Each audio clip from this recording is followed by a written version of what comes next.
Assalamualaikum warahmatullahi wabarakatuh. Bertemu lagi dengan saya Anas Ma'ruf Anizar. Dan pada video kali ini kita akan membahas tentang mata kuliah geometri dasar. Untuk lebih lengkapnya silahkan simak dan pahami video berikut ini. Di teorema sebelumnya, di teorema 6.2 kita sudah membahas tentang rumus untuk menentukan dua segitiga itu kongruen dengan cara sudut-sudut sisi atau sisi sudut-sudut, kan gitu ya. Nah, kalau sebelumnya lagi kita sudah membahas mengenai sisi sudut sisi atau sudut sisi sudut. Kemudian kemarin membahas tentang sisi sudut-sudut atau sudut-sudut sisi, terserah bacanya dari mana. Nah, apa yang terjadi ketika teorema sisi sudut-sudut itu tadi diterapkan pada dua segitiga siku-siku? Nah, itulah ketika diterapkan pada dua segitiga siku-siku, maka akan menghasilkan yang namanya teorema 6.3, yaitu hipotenusa kaki. Apa bunyinya? Jadi begini, ketika diketahui dua segitiga siku-siku, jika hipotenusa dan satu kaki yang bersesuaian adalah kongruen, maka dua segitiga itu adalah kongruen. Enak ini ya, cuma dua saja. Kalau kemarin kan sisi sudut sisi lah, atau sisi lah, sudut sisi sudut lah, kayak gitu. Ini cukup hipotenusa dan satu kaki. Tapi ingat, ini hanya berlaku untuk segitiga siku-siku, kayak gitu ya. Nah, hipotenusa apa Pak? Hipotenusa coba lagi dibuka definisi-definisi yang pernah kita bahas. Hipotenusa adalah sisi miring, gitu ya. Karena ini teorema, sifatnya teorema, maka kita harus membuktikannya terlebih dahulu. Sebelum kita buktikan, mari kita tuliskan terlebih dahulu apa-apa saja yang diketahui dari kalimat ini, dari teorema ini. Pertama, diketahui dua segitiga siku-siku, jelas siku-siku ya, di C dan di di F maksud saya. Jika hipotenusa dan satu kaki yang bersesuaian adalah kongruen, oke, hipotenusa kongruen. Hipotenusanya kan berarti AB dan ED gitu ya. Saya kasih tanda AB dan ED. AB dan, DE ya, DE.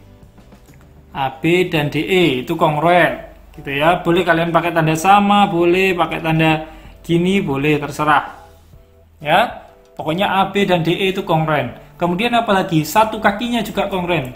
Satu kakinya juga kongruen. Terserah kamu mau ambil satu kaki itu yang sini, yang BC atau AC, terserah kalian ya. Saya ambillah yang ini. Saya ambil yang ini ya. Berarti BC kongruen dengan BC, berarti EF gitu. EF. Nah, seperti ini. Apa yang akan kita buktikan? Akan dibuktikan bahwasanya segitiga ABC itu kongruen dengan segitiga DEF. Kayak gitu. Pak, ini apa Pak? Ada garis-garis putus-putus maksud saya. Coba itu diabaikan dulu ya. Diabaikan dulu, habis ini saya jelaskan pasti. Nah, cara membuktikannya bagaimana? Kalau membuktikan langsung, kita kesusahan, kita kesulitan. Ya, jadi kita perlu adanya pembuatan atau penempatan titik baru, gitu. Jadi pada bagian bukti, pada hal pembuktian, yang pertama yang akan kita lakukan adalah pilih P, gitu ya. Pilih P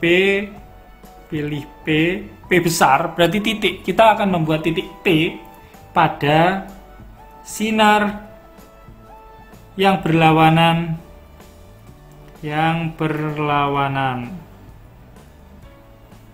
FD. Nah, yang berlawanan FD berarti mana? Ya ini, gitu kan? Cuma kita memilih titik P-nya di garis ini, di sinar ini maksud saya. Sehingga ada syaratnya nih, sehingga panjangnya FP itu sama dengan panjangnya CA. Jelas ya, ini pakai apa ini? Alasannya adalah penempatan titik. Kita bisa mengukur titik CA terlebih dahulu, kemudian menentukan titik P-nya. CA, yang ini kita ukur dulu. Jadi CA-nya diukur terlebih dahulu. Ketika sudah ketemu X meter misalnya, atau X senti misalnya, baru kita buat titik P yang jaraknya antara titik F dan titik P tersebut adalah X senti. Kayak gitu. Itu menggunakan alasan penempatan titik. Ya, yang sudah kita pelajari di awal-awal pertemuan. Sudah kita kasih nama titik P gitu aja di sini. Panjangnya sama dengan AC, kan gitu. Ya, panjangnya sama dengan AC, tak kasih tanda. Nah, gini. Panjangnya sama dengan AC. Sudah? Kalau sudah, Kita lanjutkan di pembuktian berikutnya, sudut EFP. Mana EFP? EFP. Yang ini ya, yang ini. EFP jelas sudut siku-siku. Siku-siku.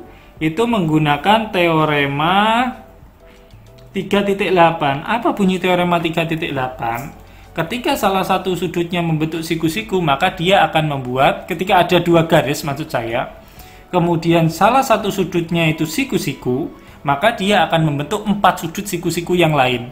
Ketika ini diperpanjang gini, kan berarti ada 4. 1, 2, 3, 4, kan gitu. Coba dilihatlah di teorema 3.8. Bunyinya seperti itu persis. Ketika ada dua garis berpotongan, salah satu titik sudutnya adalah siku-siku, maka dia akan membentuk 4 sudut siku-siku yang lain. Kayak gitu. Oke, jadi di sini siku-siku juga dia. Sudut EFP siku-siku berdasarkan teorema 3.8. Endingnya sudut EFP itu akan kongruen dengan sudut BCA. EFP dengan BCA itu kongruen dia. Ya, yang ini dengan yang ini kongruen. Jelas. Kenapa? Karena sama-sama siku-siku kan gitu. Menggunakan definisi kongruensi. Sama-sama 90 derajat besarnya. Nah, sekarang kita lihat yang ini, segitiga EFP dengan segitiga BCA. Sisi, sudut, sisi. Sisi, sudut, sisi. Loh, sama kan? Apa artinya? Kita bisa menuliskan bahwasannya segitiga ABC akan kongruen dengan segitiga EFP ya. ABC berarti PEF gitu. PEF. Nah, menggunakan alasan apa ini? Jelas sisi, sudut, sisi. Sisi, sudut, sisi. Sisi, sudut, sisi. Gitu ya. Nah, kalau sudah seperti itu, akibatnya ketika ini dan ini itu kongruen, akibatnya nih ya, akibatnya PE itu akan kongruen dengan AB. Kan gitu. PE akan kongruen dengan AB. Kalau dua segitiga ini kongruen, maka sudut-sudut yang bersesuaian dan juga sisi-sisi yang bersesuaian juga kongruen. Yang EP itu kan bersesuaian dengan BA atau PE bersesuaian dengan AB. Maka dia juga kongruen gitu loh. Berdasarkan apa? Definisi segitiga kongruen. Ketika dua segitiga itu kongruen, berdasarkan ini kan kongruen nih, dua segitiganya kongruen, maka sisi-sisi yang bersesuaian juga kongruen. Dengan kata lain, PE itu kongruen dengan AB. Kayak gitu ya. Nah, selanjutnya apa? Karena PE kongruen dengan AB, tak kasih tanda nih. PE kongruen dengan AB. Oh, tandanya seret 1. Nah, tak kasih tanda nih. PE kongruen dengan AB. Sudah tak kasih tanda. Sekarang gini. Tadi bilang AB kongruen dengan DE. Yang ini, yang diketahui ya. AB kongruen dengan DE. Yang diketahui. Sekarang kita dapat PE kongruen dengan AB. Ya, barusan AB dengan DE. Sekarang APE dengan AB. Maka, sekali lagi, kalau AB kongruen dengan DE dan AB kongruen dengan PE, maka DE itu pasti juga kongruen dengan PE, kan gitu. PE itu pasti kongruen juga dengan DE. Menggunakan alasan apa? Jelas, transitif. Ini kongruen dengan ini. Ini kongruen dengan ini. Oh, maka ini pasti kongruen dengan ini, kan gitu. Itu adalah alasannya transitif pada kekongruensian segmen garis. Kayak gitu.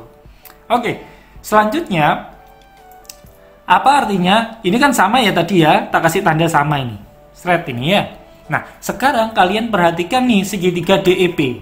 DEP yang besar ini. DEP kalian perhatikan. Ketika DEP diperhatikan baik-baik, ternyata sisinya kan tadi sama ya. Berarti dia segitiga apa ini? Segitiga sama kaki, karena kakinya sama panjangnya ya, kongruen dia. Artinya karena dia merupakan segitiga sama kaki, kita dapat menuliskan bahwasannya sudut D itu kongruen dengan sudut P. Sudut D itu yang ini kongruen dengan sudut P. Alasannya apa? Dia menggunakan teorema segitiga sama kaki. Menggunakan teorema segitiga sama kaki. Apa bunyi teorema segitiga sama kaki? Bunyinya gini. Kalau pada segitiga sama kaki, itu kan panjang segmen kaki-kakinya itu sama. maka sudut-sudut yang ada di depannya itu juga pasti sama. Gitu ya. Ketika panjang segmen pada segitiga itu sama, ada yang sama, sisinya itu sama, maka sudut yang ada di depan sisi tersebut juga kongruen, juga sama. Jadi sudut D dengan sudut P itu juga sama atau kongruen. Gitu ya.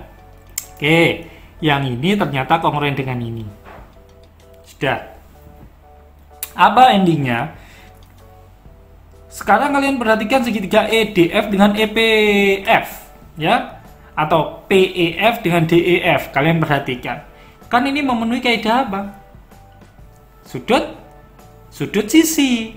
Sudut sisi. Sudut sisi. Loh, sudut sisi. Sekali lagi sudut sisi. Maka menggunakan teorema sudut sisi, kita bisa menyimpulkan bahwa segitiga PEF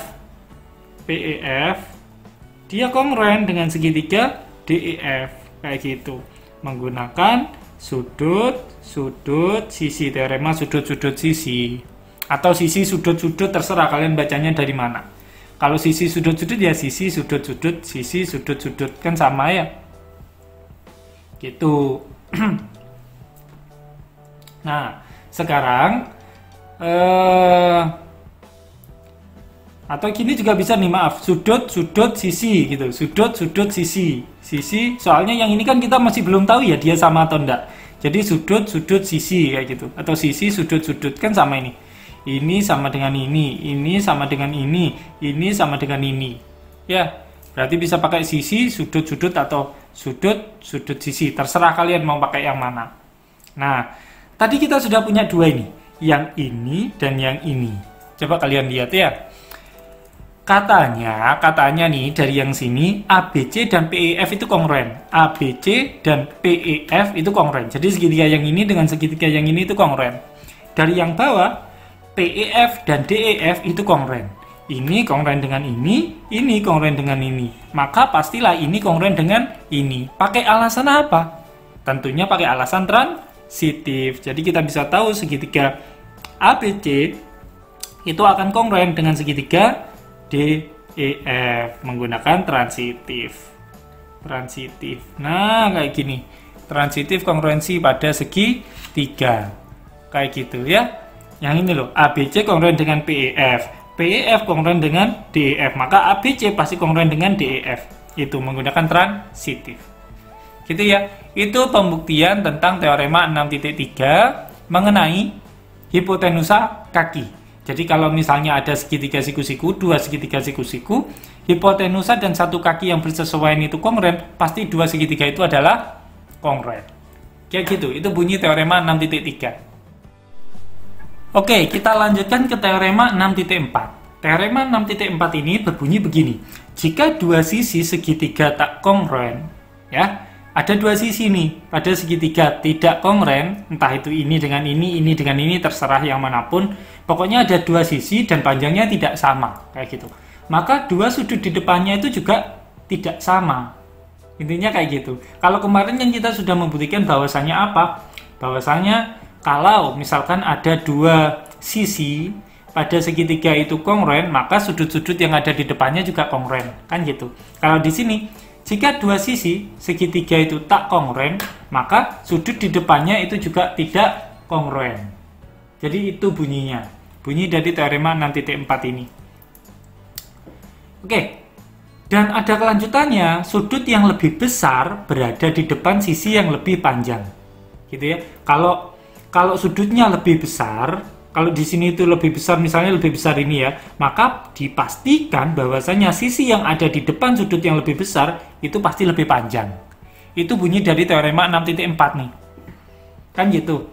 Kalau misalnya ada dua sisi pada segitiga itu tidak kongruen, maka dua sudut di depannya itu juga nggak akan sama, nggak akan kongruen. Nah, sudut yang lebih besar misalnya ini ya, sudut yang lebih besar itu berada di depan sisi yang lebih panjang. Pasti kalau ininya lebih besar daripada ini dan ini, sudutnya ya, sudutnya lebih besar daripada ini dan ini, maka sisi terpanjangnya itu pasti yang ini. Gitu, itu bunyi teorema 6.4. Tetapi karena itu teorema, tentunya kita tetap harus membuktikannya. Sebelum kita buktikan, mari kita jabarkan terlebih dahulu apa-apa saja yang diketahui dan dibuktikan, akan dibuktikan. Pertama nih ya, kita sudut yang lebih besar berada di depan sisi yang lebih panjang. Sudut yang lebih besar berada di depan sisi yang lebih panjang. Kita akan buktikan nanti pada sisi yang lebih panjang ya. Berarti di depan sisi tersebut sudutnya itu lebih besar. Kita akan membuktikan itu.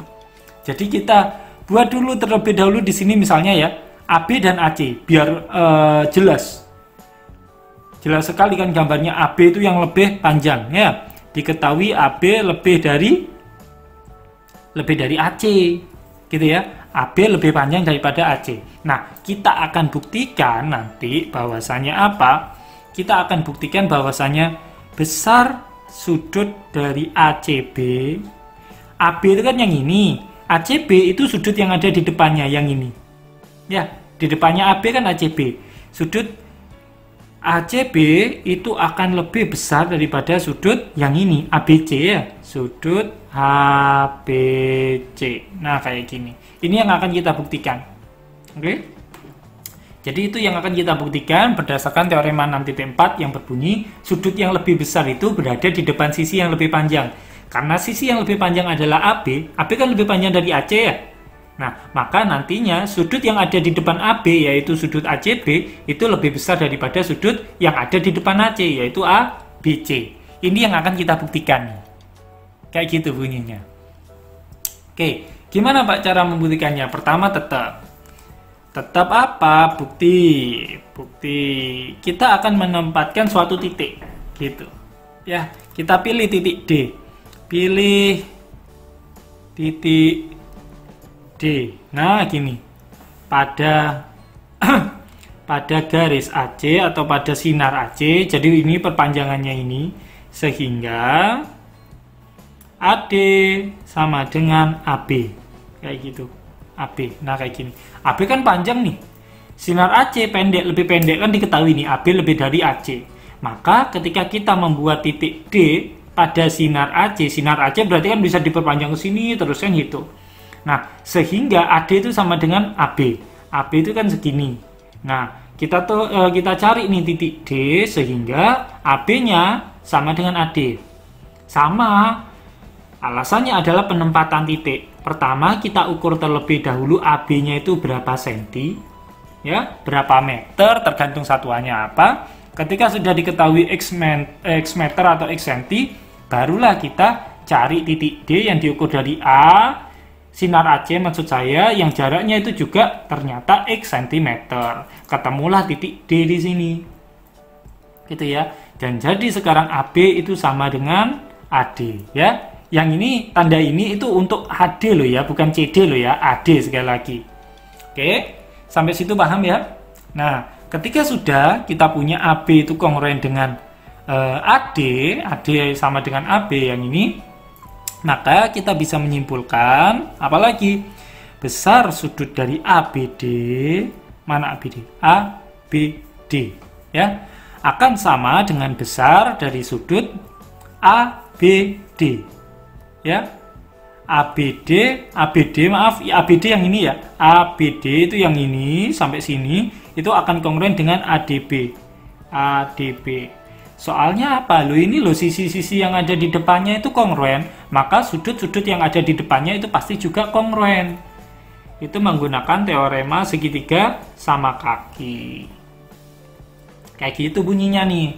Nah, oke, berarti ini itu kongruen dengan ini ya Pak ya? Iya, betul. Gitu. Nah, selanjutnya apalagi?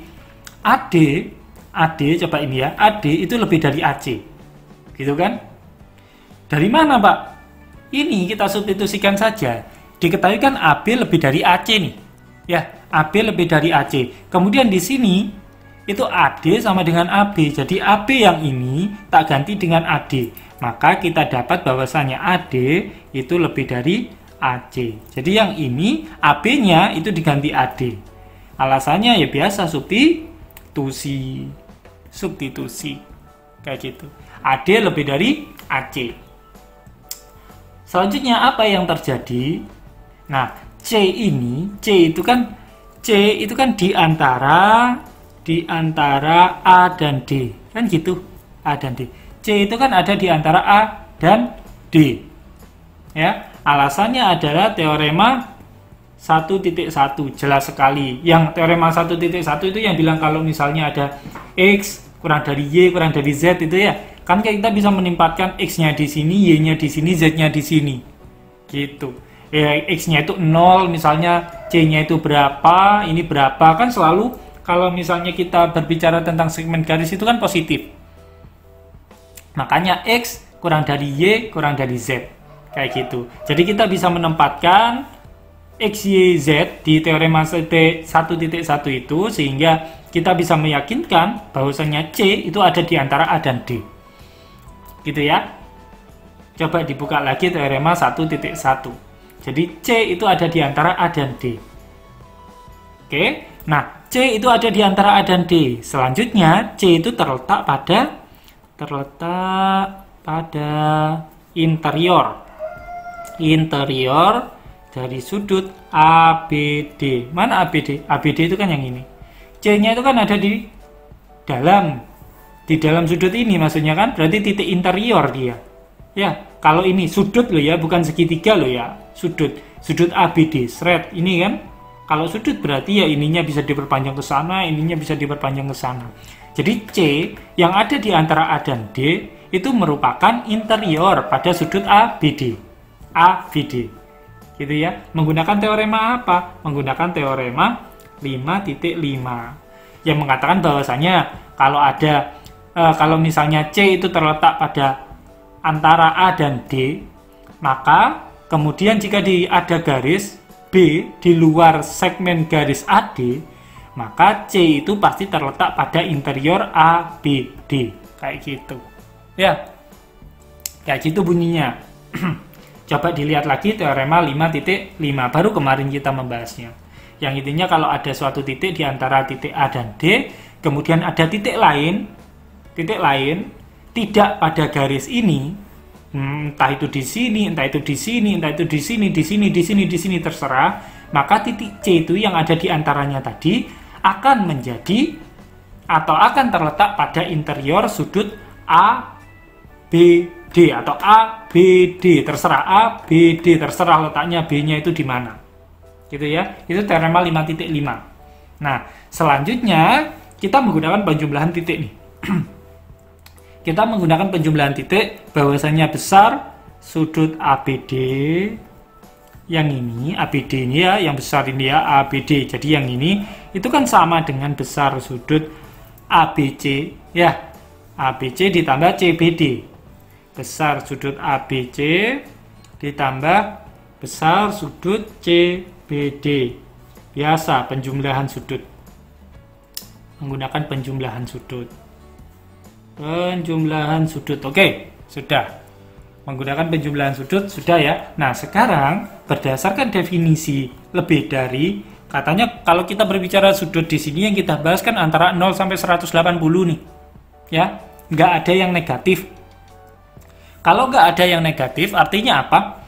M sudut ABD sama dengan M sudut atau besar sudut ABC ditambah CBD. Ya, kalau yang ininya tak hilangkan, besar mana ABD dengan sudut ABC? Jelas besar sudut ABD. Maka besar sudut ABD itu lebih dari besar sudut ABC. Itu menggunakan definisi lebih dari yang saya sampaikan di pertemuan sebelumnya. Kalau misalnya ada A sama dengan B plus C, di mana ABC-nya itu semuanya bilang positif, A sama dengan B plus C, maka A-nya itu pasti lebih dari B. A-nya itu pasti lebih dari C. Kayak gitu ya. Itu definisi lebih dari. Nah, selanjutnya nih, ABD, mana ABD? Ini, itu kan sama dengan sudut ADB. Besarnya sama dengan sudut ADB. Jadi boleh dong tak substitusikan ke sini. M sudut ADB itu lebih dari M sudut ABC, gitu kan? Substitusi. Nah, kayak gini. Sudah? Kalau sudah, sekarang ini ADB, mana ADB? ADB, oke. ADB. Apa kaitannya dengan ACB? Apa kaitannya dengan ACB? AD ADB dengan ACB. Oh Pak, ternyata nih ada sudut eksterior di sana. Ya, dari sudut eksterior itu kita bisa menyimpulkan bahwasanya besar sudut ACB lebih dari besar sudut ADB. Ya, ini masih agak melenceng dari ini. Nanti kita satukan ya. Besar sudut ACB itu sama dengan besar sudut ADB.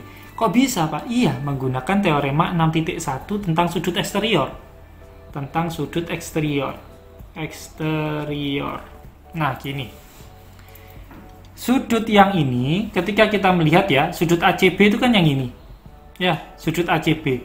Sudut ACB ini kan eksterior. Eksterior dari segitiga BCD. Ya, BCD. Kalian lihat BCD, kita fokus pada segitiga BCD mula-mula. Ya, kita fokus pada segitiga BCD yang ada garis-garis putusnya ini. Nah, ketika kita fokus pada segitiga BCD, ini kan menjadi sudut eksterior. Ya. Dan di teorema 6.1 itu bilang kalau sudut eksterior ini selalu lebih besar dari ini atau lebih besar dari ini. Ya. Selalu lebih besar daripada sudut interior yang lain. Kan gitu bunyinya teorema 6.1. Yang ini kan sudut eksterior nih dari BCD yang ini. Ya, ini adalah sudut eksterior. ACB itu adalah sudut eksterior dari segitiga BCD. Nah, katanya teorema 6.1, sudut eksterior itu lebih besar daripada salah satu sudut interiornya. Entah itu ini ataupun ini, lebih besar. Jadi gitu. Karena lebih besar, maka tak tuliskan seperti ini nih. M sudut ACB lebih besar daripada M sudut ADB. Sama lah dengan CDB kan sama saja, sama-sama ini, kan gitu. Ya, nah sekarang dari dua ini, 1 dan juga 2, apa yang kita bisa simpulkan? ACB Pak itu lebih dari ADB, tapi ADB itu lebih dari ABC. Maka kesimpulannya yang paling besar yang mana?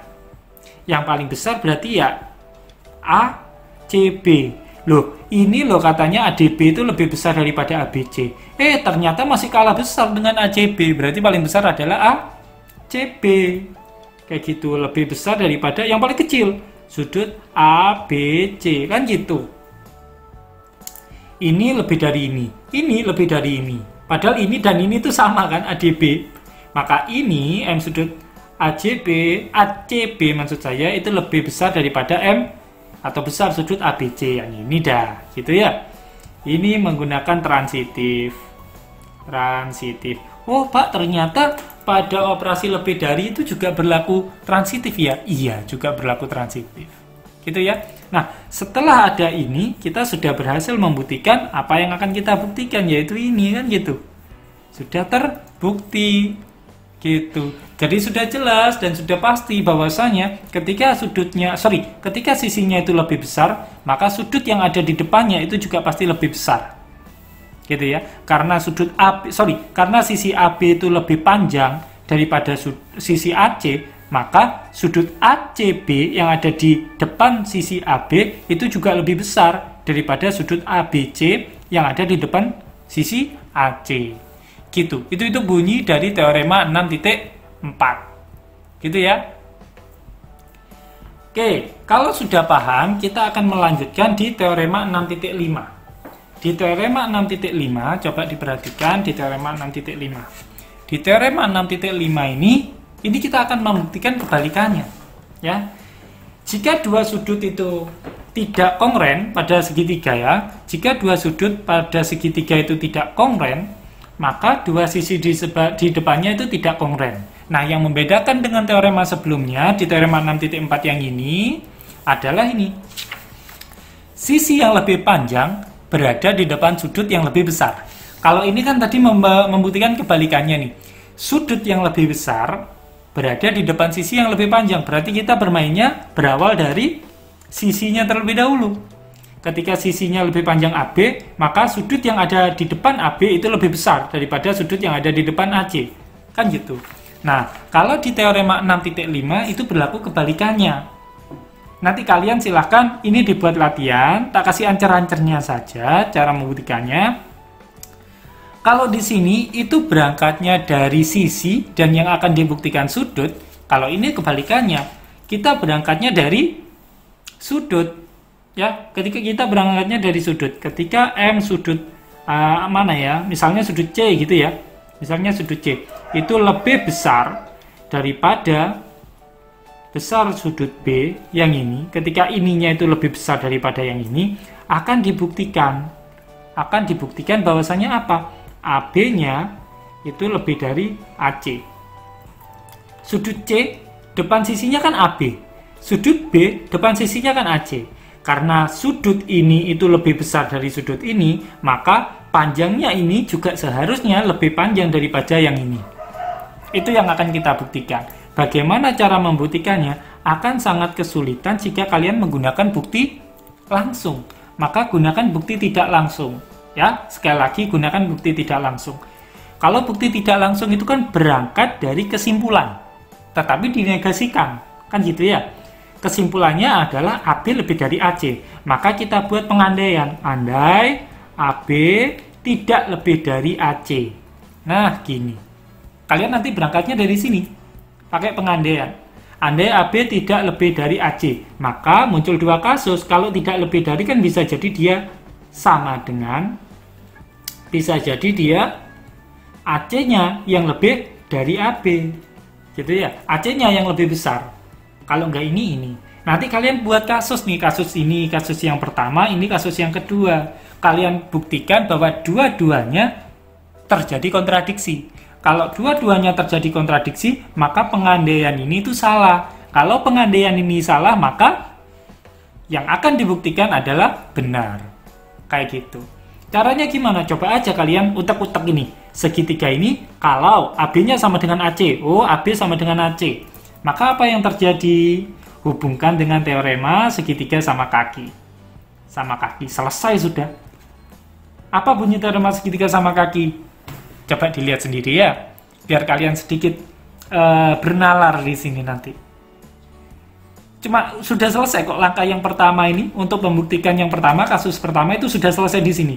Ketika AB diketahui sama dengan AC, gunakan teorema segitiga sama kaki, selesai, terjadi kontradiksi.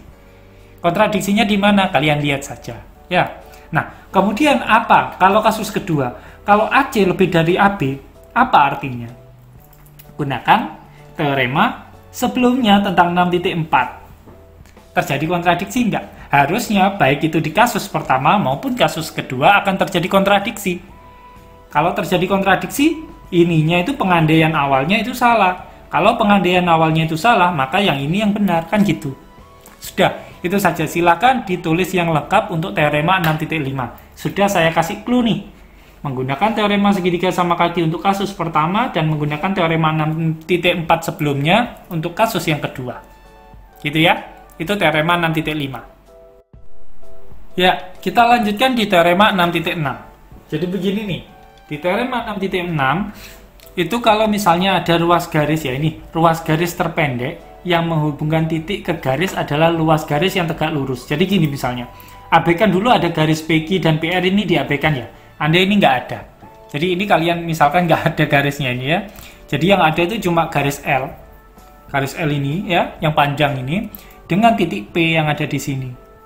Nah, gitu. Jadi yang ini garis PQ atau segmen PQ dan segmen PR itu kalian abaikan terlebih dahulu. Yang ada cuma garis L dan juga titik P. Maunya teorema 6.6 itu ketika cuma ada garis L dan titik P, maka ruas garis terpendek yang bisa dibentuk yang menghubungkan titik P ini dan garis L ini adalah garis yang tegak lurus, yaitu PQ ini. PQ itu tegak lurus. Nah, ini adalah ruas garis yang terpendek. Untuk membuktikannya gimana? Kita akan mencari titik lain yang bukan Q, misalnya R atau S, terserah kalian. Atau apa, PQRST misalnya di sini, terserah dimanapun. Nah, kita nanti akan bandingkan antara PQ dan PR lebih pendek mana. Kalau berdasarkan teorema ini mau membuktikan bahwasanya PQ yang tegak lurus itu adalah yang terpendek, ruas garis terpendek. Nah, jadi gitu. Itu yang akan dibuktikan pada teorema 6.6. Jadi ketika ada satu titik, satu garis, maka jaraknya, atau bukan jarak, maka ruas garis terpendek yang bisa dibentuk adalah ruas garis yang tegak lurus dengan garis L itu sendiri. gitu ya. Untuk membuktikannya, kita akan memilih nih. Kita tuliskan terlebih dahulu apa yang diketahui dah. Biar gampang. Yang diketahui adalah P di luar L. Jelas, P di luar L. Kan gini, titik P itu di luar L. Kemudian titik Q pada L, sehingga PQ, segmen PQ itu tegak lurus dengan L. Gini ya. Kemudian apalagi R sebarang, jadi tawur, R-nya itu sebarang titik di L. Jadi nggak harus di sini ya, bisa di sini, di sini, di sini, di sini, di sini, di sini, terserah kalian. Ya, R itu sembarang titik di L. Nah, yang akan kita buktikan, ingat ya, R itu sebarang. Sebarang itu tawur artinya ya, boleh dimanapun. Yang akan kita buktikan adalah PQ itu PQ itu lebih pendek ya, berarti PQ kurang dari PR. Ini yang akan kita buktikan. Kalau PQ itu kurang dari PR, dan kita ingat bahwa R-nya itu sebarang titik, maka jelas nanti ketika ini terbukti, maka PQ itu adalah jarak terpendek, atau ruas garis terpendeknya. Gitu maksudnya. Gitu ya. Oke, kita langsung beranjak ke pembuktian. Bukti. Kita awali pembuktiannya dengan sudutnya terlebih dahulu. Ya. Sudut apa? Ternyata sudut PQS yang ini, PQS yang ini itu lebih dari sudut PRQ. PRQ kayak gini. Menggunakan apa ini? Menggunakan teorema 6.1 tentang sudut eksterior. Nah, PQS itu kan sudut eksterior dari segitiga PQR. Kita fokus ke segitiga PQR-nya. Ketika kita fokus kepada segitiga PQR, ternyata ada sudut lain, yaitu PQS. Nah, PQS katanya teorema 6.1 nih, sudut eksterior itu lebih besar daripada sudut interior yang lain. Jadi ini PQS itu lebih besar dari ini, ya lebih besar dari ini. Gitu ya. Nah, saya perhatikan yang ini, yang sudut eksterior PQS lebih dari PRQ yang ini, ya, PRQ. Oke, itu menggunakan teorema 6.1, sudut eksterior. Nah, kita juga tahu dengan jelas bahwasanya sudut PQR itu sama dengan sudut PQS. Kan gitu ya? Gampang, teorema 3.8 yang siku-siku tadi. Kalau misalnya ini nih, PQS dengan PQR itu pasti kongruen dia, pasti sama. Kenapa? Karena ketika ada dua garis berpotongan di satu titik membentuk siku-siku, maka akan mengakibatkan ada 4 siku-siku. Ketika ada 4 siku-siku berarti kan sama sudutnya. Itu bunyi teorema 3.8. Nah, jadi ini dan ini itu juga sama ya. PQR dan juga PQS, sudutnya maksud saya. Nah, kalau sudah, sekarang kita substitusikan yang ini. Besar sudut PQS. Ya, PQS itu kan sama dengan PQR. Berarti besar sudut PQR itu sama dengan besar sudut PRQ. Kayak gini. Yang ini ya, yang ini itu tak jadikan ini, cuma PQS-nya tak substitusikan ke PQR. Kebalik ya, PQR-nya tak substitusikan ke PQS. Kayak gitu. Jadi ini menggunakan substitusi. Nah, gini. Kan PQS sama dengan PQR nih, makanya PQS-nya tak ubah jadi PQR. Jadi sudut PQR lebih dari, lebih dari sudut PRQ. Kayak gitu. Oke, katanya PQR yang ini, PQR lebih dari ini, PRQ. Katanya nih, katanya. Otomatis menggunakan teorema 6.5 barusan, kalau sudut ini lebih besar daripada sudut ini, maka sisi yang ada di depannya, yaitu ini, akan lebih besar daripada sisi yang ada di depan sudut ini, yaitu ini. Artinya PR lebih dari PQ. Kayak gitu kan? Karena sudutnya lebih besar sudut yang ini, maka sisinya lebih besar sisi yang ini, PR ini. Kan gitu. PR lebih dari PQ. Loh, sudah selesai. Ini menggunakan teorema 6.5 yang barusan ya. Sudah selesai, terbukti sudah. Ini dan ini kan sama. Loh, selesai sudah. Jadi jelas kalau misalnya ada satu titik, sembarang titik di luar garis L, maka ruas garis terpendek adalah ruas garis yang tegak lurus. Gitu ya. Itu bunyi teorema 6.6. kayak gitu. Kemudian setelah paham tentang ini, kita akan beranjak ke definisi. Definisi 6.2 tentang dua hal. Nah, definisi ini berbicara tentang dua hal. Yang pertama, jarak garis dan titik yang tidak pada garis adalah ruas garis yang tegak lurus. Kalau misalnya ada garis, kayak gini garisnya, kemudian ada titik yang tidak pada garis ini, maka jaraknya antara titik ini dan garis ini adalah yang tegak lurus. Nah, berarti ini adalah jaraknya, kayak gitu. Ya, jadi ini kan berhubungan dengan teorema 6.6. Jadi, antara titik P dengan garis L ini, jaraknya yang mana? Kalau kita berbicara dengan jarak antara titik dan juga garis, maka jaraknya adalah PQ, kayak gitu. Sama dengan yang ini. Di definisi 6.2, kalau ada titik di sini, ada garis di sini, maka jaraknya adalah ya ini. Entah kita mau kasih nama sama-sama PQ atau apa, pokoknya yang tegak lurus itu jaraknya. Nah, di definisi yang kedua, jarak garis ya, dan titik yang pada garis. Oh, titiknya pada garis. Kalau ini kan titiknya tidak pada garis. Entah itu di sini, di sini, di sini, di sini, di sini. Kalau titiknya di sini gimana, Pak? Ya sudah, pokoknya yang tegak lurus itu jaraknya dah. Kan gitu. Kalau titiknya di sini, Pak, ya sudah, pokoknya yang tegak lurus itu jaraknya. Kan gitu. Nah, sekarang gimana kalau titiknya ada pada garis? Ya, ini sudah ada definisi nih. Jarak garis dan titik pada garis itu adalah 0. Ya iyalah 0, wong titiknya ada pada garis, kayak gitu. Itu definisi 6.2 ya. Diingat-ingat jarak antara titik dan garis. Pasti selalu tegak lurus. Gitu. Oke, terakhir pada video ini, kita akan membahas teorema 6.7 yang berbicara tentang ketidaksamaan segitiga. Jadi gini, jumlah panjang dua sisi, bunyinya nih, jumlah panjang dua sisi dalam segitiga itu selalu lebih besar dari panjang sisi ketiga. Jadi kalau misalnya ini tak tambahkan dengan ini, selalu lebih panjang daripada ini. Selalu lebih besar. Kalau ini tak tambahkan dengan ini, jelas lebih besar dari ini. Ini tak tambahkan dengan ini, jelas lebih besar daripada ini, hasil penjumlahannya. Ya, jadi itu. Jadi kalau kalian misalkan dapat soalnya diketahui nih, di sini itu 3, di sini 5, ya, ini 3, ini 5, ini 9 misalkan.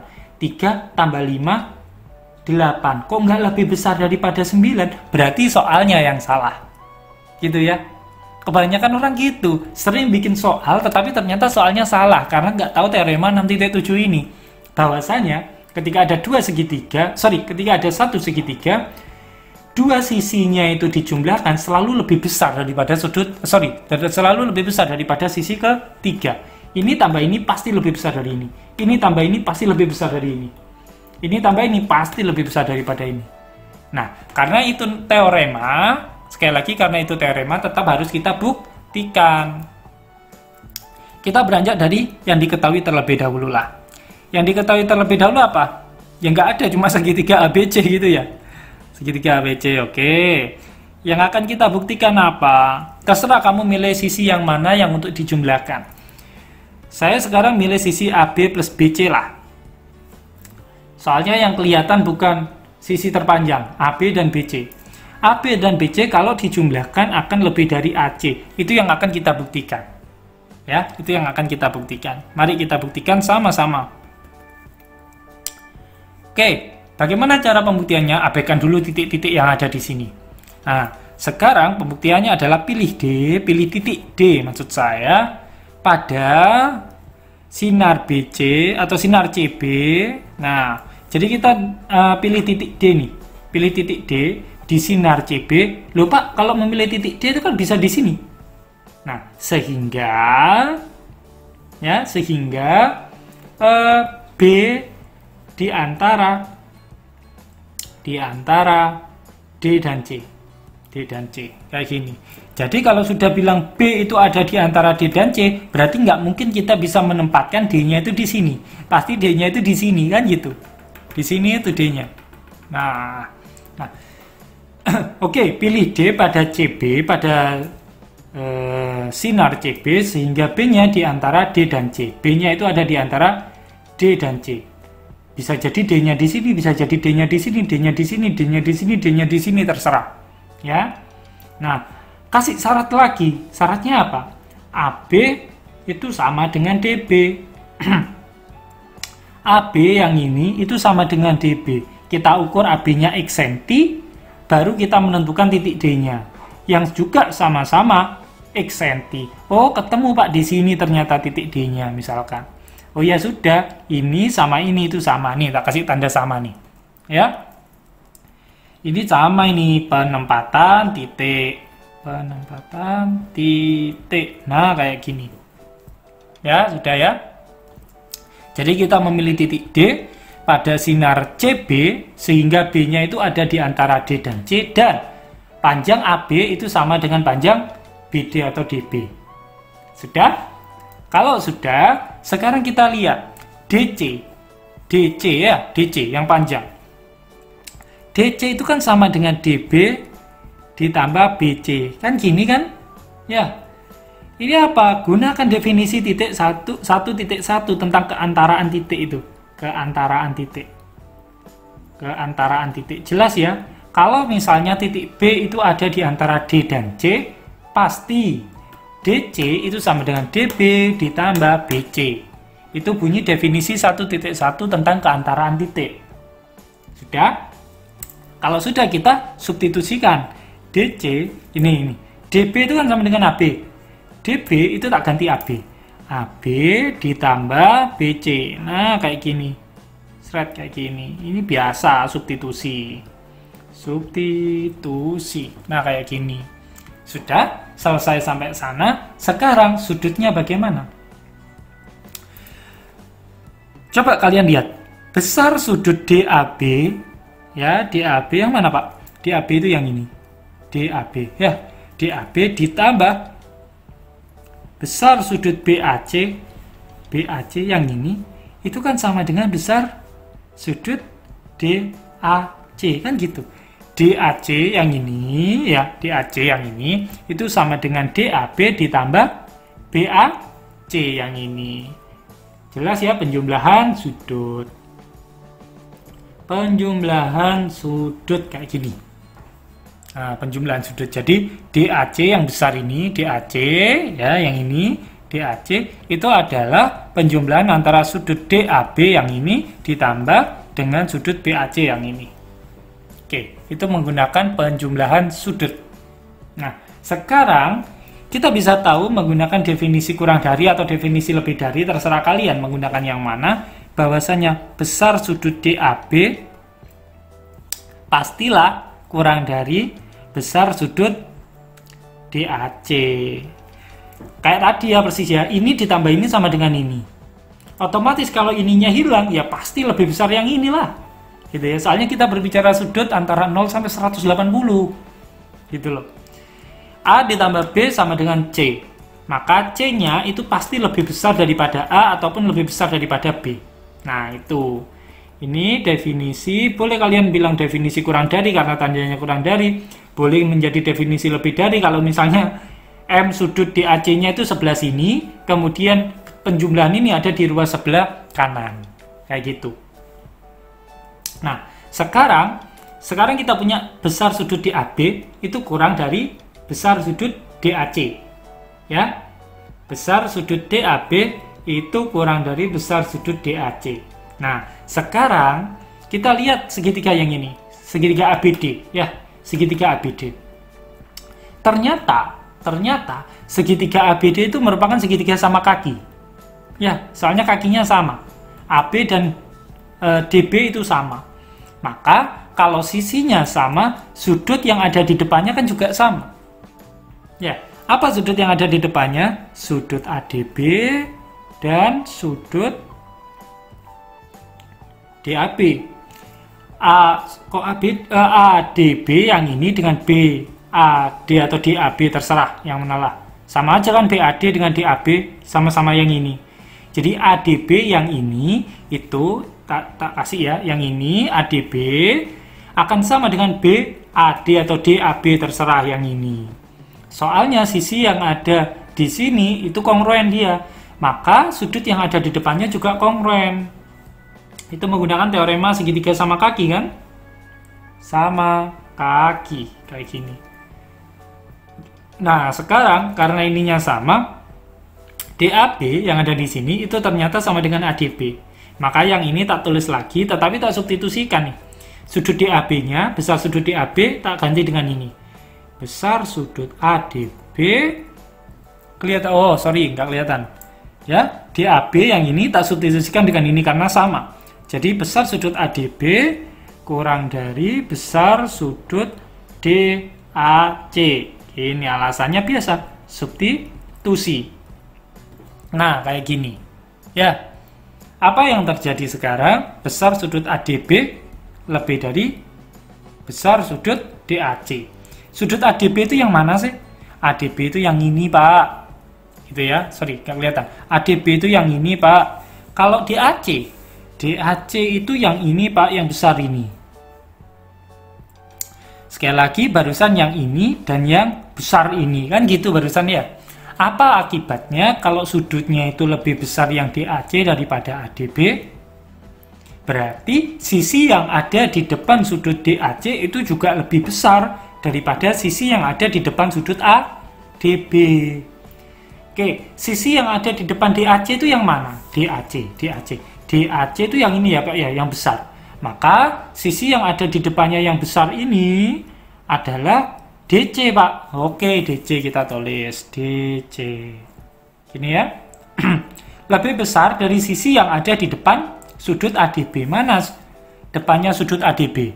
ADB itu yang ini Pak sudutnya. Kalau depannya berarti yang ini AC. Oke, kita tuliskan AC. Gini ya.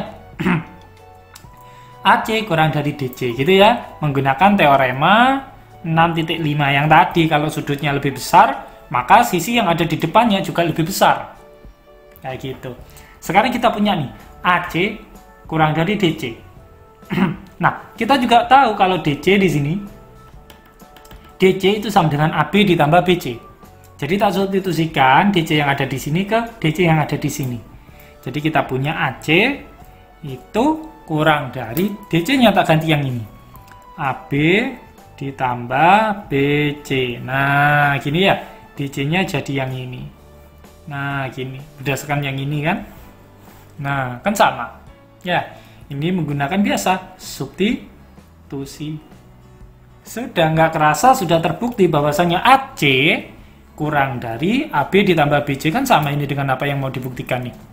Ya, cuma letaknya aja sama berbeda. AC-nya ada di kanan, ini AC-nya ada di kiri. Tapi sama-sama dicocok kan? Ini dicocok, ini dicocok. Gitu ya. Jadi sudah terbukti bahwasannya apa penjumlahan antara dua sisi dalam segitiga pasti lebih besar daripada sisi ketiganya. Sisi yang lain, gitu. Itu teorema 6.7. Oke, mungkin itu dulu untuk video pertemuan kali ini. Silahkan catat apa-apa yang perlu kalian tanyakan, kemudian kita diskusikan pada saat waktu diskusi berlangsung. Itu dulu dari saya, kurang lebihnya mohon maaf. Saya Hedi, wassalamualaikum warahmatullahi wabarakatuh.